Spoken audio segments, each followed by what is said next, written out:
Konvoy sorumlusu Gülden Sönmez.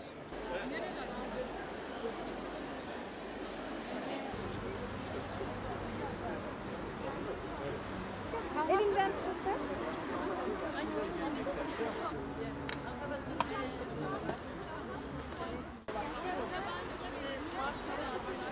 Kalmamış.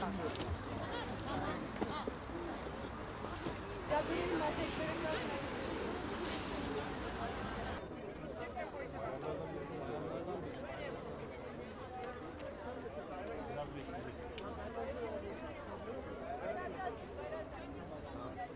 Kaldırabilir mi? Biraz. Böyle bakın. Biraz bekleyeceğiz. Nerede? Nerede? Ben? Ya mı?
Gelmedi adını tertemiz dualarla bezediğimiz yiğitler, kurşunlarla gamzemizde kör bir kuru. Dünyanın her yerinde duyulmasını sağladı. Bu ana yüreğinin gücüdür. Dilsizleştirilmiş vicdanları diriltmeye geldik. Biz aslında bir vicdan isyanı olarak bu konvoyu düzenledik. 7 yıldır bekliyoruz. Kardeşlerimize her türlü işkence yapılıyor.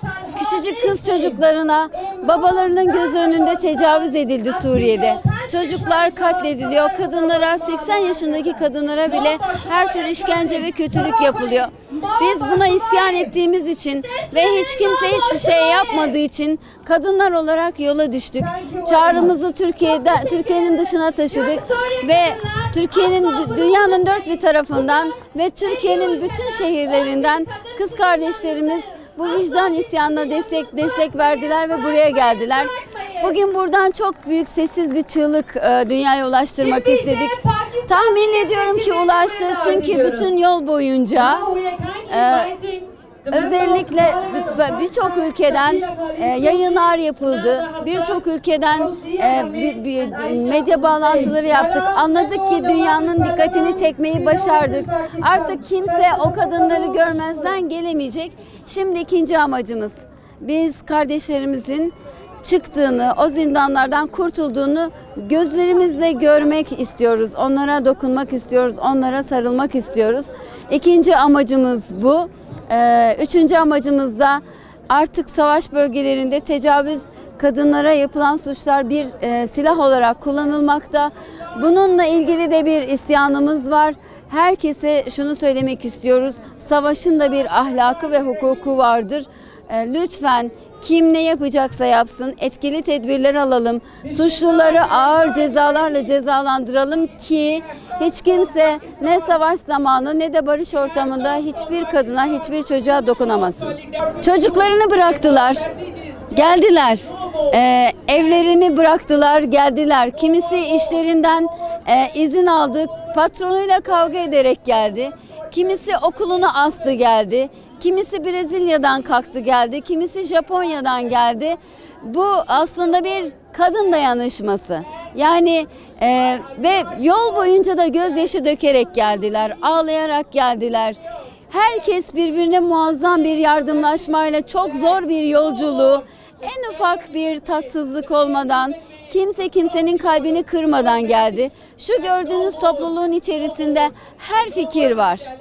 Türkiye'den de her fikir var, her meslek var, her gruptan, cemaatten, STK'dan insan var ve hep birlikte başka hiçbir logo taşımadan tek bir logonun altında buluşmayı başardılar. Ben inanıyorum ki bu dayanışma Allah'ın bereketiyle somut sonuç almamıza da vesile olacak ve biz bunu çok yakın zamanda göreceğiz.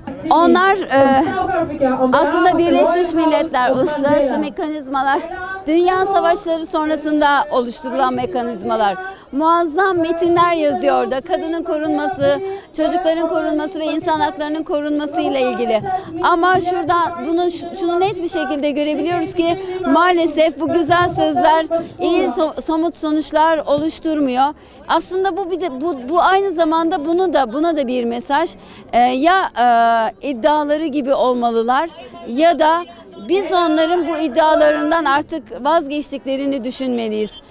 O yüzden aslında bu çözümsüzlük, bu çaresizlik bu kadınların da bitmesi gerektiğini söylediği şey. Ama herkes kendi bildiğini okuyor. Biz de kendi vicdanımızın söylediğini söylüyoruz.